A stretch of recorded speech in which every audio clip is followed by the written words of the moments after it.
सर्दी इतनी ज़्यादा हो गई है कि किचन में काम करने में थोड़ा सा आलस आता है ना।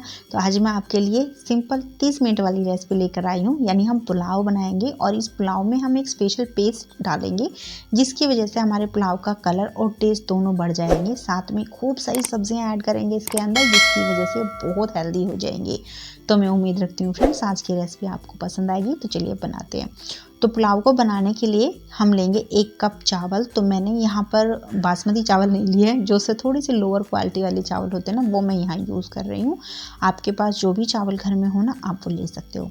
अब इसमें पानी डालेंगे और बिल्कुल हल्के हाथों से इसको हम मसलेंगे। ज़ोर से नहीं मसलना है, नहीं तो जो चावल है वो यहीं पर टूट जाएंगे।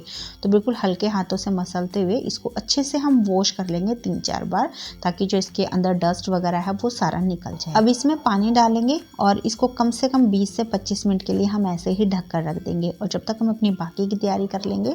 अब एक जार लेंगे और इसके अंदर हम डालेंगे 1 कप धनिया पत्ती और 1/4 कप पुदीना पत्ती। तो मैंने दोनों को ही एक ही प्लेट में ले लिया था, और जो पुदीना है ना मेरे पास बहुत छोटे छोटे थे, इसलिए आपको थोड़े से कम भी नज़र आ रहे होंगे इसके अंदर। अब साथ में 5 से 6 लहसुन ऐड कर देंगे। अगर आप लहसुन नहीं खाते हो तो आप यहाँ लहसुन को स्किप कर सकते हो।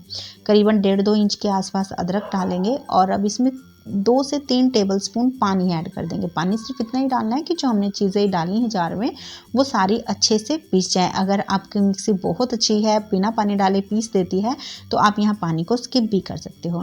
तो बस पीसने के बाद एकदम बढ़िया सा इसका ये पेस्ट बना लेंगे हम। इससे पुलाव का कलर हल्का सा चेंज हो जाएगा, साथ में ही पुलाव में बहुत बढ़िया टेस्ट आएगा। तो अब इस पेस्ट को साइड में रखते हैं। अब इसके बाद आँच पे हम कढ़ाई रखेंगे और इसके अंदर हम 1 टेबलस्पून ऑयल डाल देंगे। तो आप कोई सा भी ऑयल में ले सकते हो, मैंने यहाँ राइस ऑयल यूज़ किया है।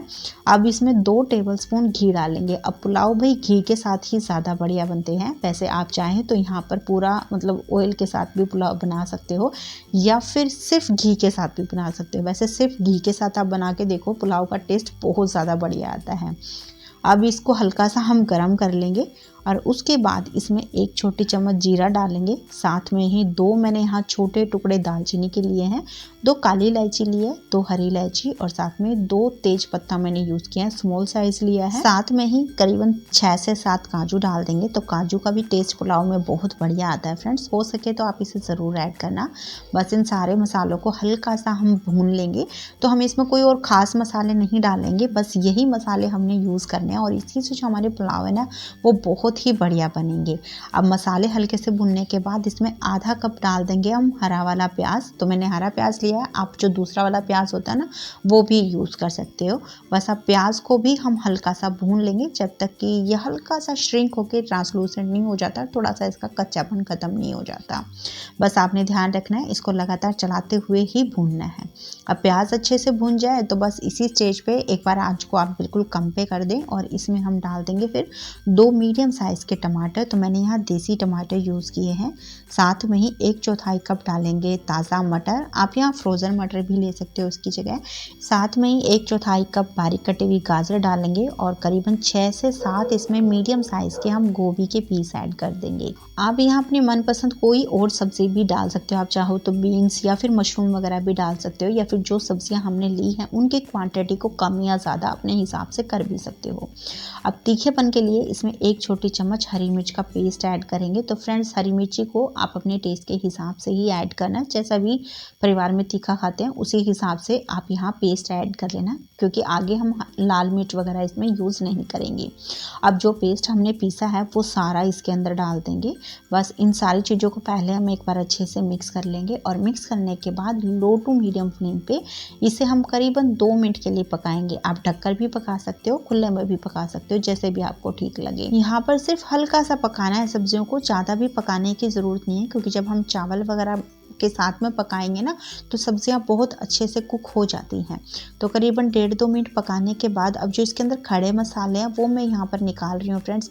फिर मेरे बच्चों के मुंह में जब खड़े मसाले आते हैं ना वो इतना पसंद नहीं करते हैं, तो इसलिए मैं यहाँ पर इनको निकाल रही हूँ। आप चाहें तो इसको ऐसे ही इसके अंदर रहने भी दे सकते हैं। अब यहाँ पर हम चावल ऐड कर देंगे। तो जो राइस हमने भिगो के रखे हुए थे ना उसे मैंने छलनी में निकाल के रख लिया था, ताकि जो इसका एक्स्ट्रा पानी है वो निकल जाए। बस चावलों को डालने के बाद बिल्कुल हल्के हाथों से हमें इसे मिक्स करना है फ्रेंड्स। जोर लगा के मिक्स नहीं करना, नहीं तो चावल यहीं पर टूट जाएंगे, क्योंकि चावल अभी थोड़े से फूल के नरम भी हो चुके हैं। तो करीबन 1 से 2 मिनट आपने इसी तरीके से लो टू मीडियम फ्लेम पे इनको हल्का सा भून लेना है। ऐसे जब हम भूनते हैं ना चावलों को, एक तो जो चावल है वो बहुत ही खिले-खिले बनते हैं, साथ में ही चावलों के अंदर हल्का सा तीखापन जो होता है ना, फ्लेवर जो हमने डाले हैं वो जाएँगे, जिसकी वजह से बहुत ज़्यादा ये टेस्टी लगते हैं। तो बस अब यहाँ पर इसमें हम डालेंगे पानी। तो जिस जार में मैंने चटनी पीसी थी उसी जार में मैंने 1 कप पानी ले लिया है और ये पानी मैं इसमें ऐड कर रही हूँ। साथ में 1 कप पानी और डालेंगे। तो हमने 1 कप चावल लिया था, उसी के हिसाब से 2 कप इसमें हमने पानी लेना है। बस पानी डालने के बाद अब इसमें मैंने करीबन सवा चम्मच के आसपास नमक ऐड कर दिया है, या फिर नमक को आप अपने टेस्ट के हिसाब से यहाँ पर डाल दें। तो बस सारी चीज़ों को हल्का सा मिक्स करेंगे और उसके बाद हम तेज़ आंच पे एक इसमें उबाल आने देंगे। अभी ढक्कन नहीं लगाना है, खुले में ही इसमें उबाल हमें आने देना है। जब इस तरीके से पहला उबाल चावलों में आता है ना फ्रेंड्स, उसकी वजह से जो चावलों के अंदर स्टार्च होता है ना, वो स्टीम की वजह से उड़ जाता है, जिससे हमारे चावल बिल्कुल भी चिपचिपे नहीं बनते, एकदम खिले खिले चावल बनकर तैयार होते हैं। तो बस अभी जैसे आप देख रहे हो उबाल आ गया इसमें, तो बस आँच को बिल्कुल धीमे पे कर देंगे और अब ढक्कन लगाकर इसे धीमी आंच पे 20 मिनट के लिए हम ऐसे ही कुक होने देंगे। इस बीच में आपने बिल्कुल भी इसको खोलकर चेक नहीं करना है। तो 22 मिनट इसे पकाने के बाद आप देखिए बिल्कुल खिले खिले हमारे जो पुलाव है तैयार हो गए हैं। तो अभी स्टेज पे एक बार हम चावलों को चेक कर लेंगे कि अच्छे से ये पके हैं या नहीं। तो उसके लिए हम एक चावल को उठाकर इस तरीके से दबा कर देखेंगे। तो जो चावल है ना, उसमें करीबन 5 से 10% की जो कच्चापन है वो रहना चाहिए। हल्का सा आपको कच्चा फील होएगा जब आप इसको दबाओगे, या फिर खाते समय हल्का सा दांतों पे वो चिपकेगा। इसका मतलब जो चावल है ना बहुत अच्छे से कुक हो चुके हैं, क्योंकि अभी चावल काफ़ी गर्म है, अपनी स्टीम में ये और भी ज़्यादा कुक हो जाएंगे। तो बस अभी इसमें कोई भी चम्मच कड़छी कुछ नहीं लगाना हमने, बस इसको हम ढक कर ऐसे ही 5 से 10 मिनट के लिए रहने देंगे, ताकि जो चावल है वो अपनी ही स्टीम में थोड़े से और कुक हो जाए।